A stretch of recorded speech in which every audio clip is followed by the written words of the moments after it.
There's a Latin word or Latin phrase, a priori. A priori means the first. And it's the root and basis for the word priority. And I heard this funny thing actually on TikTok where someone said, it's really very much a Western concept that I have multiple priorities. There's no such thing.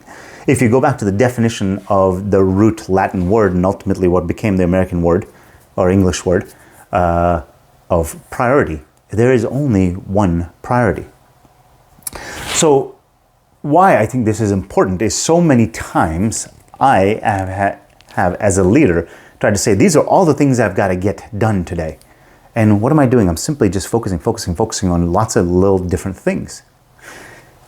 But that's kind of a quality, that's a quality approach. I said that again.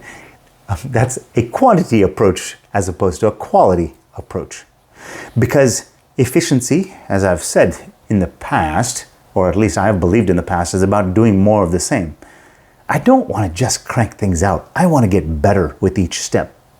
So let's go back to that Latin word a priori and the word that it created in English, that is priority. What is my priority?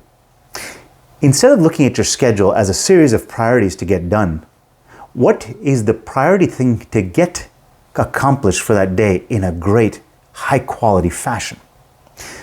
Because schedule around that priority as opposed to trying to just knock out a bunch of priorities, because there really is no such thing as priorities. There's only one thing that is your master. And if you can figure out what that master is, everything else kind of falls in line behind it. But always serve that master. So consider as a leader, what is your priority as the leader? And what are your people's priority?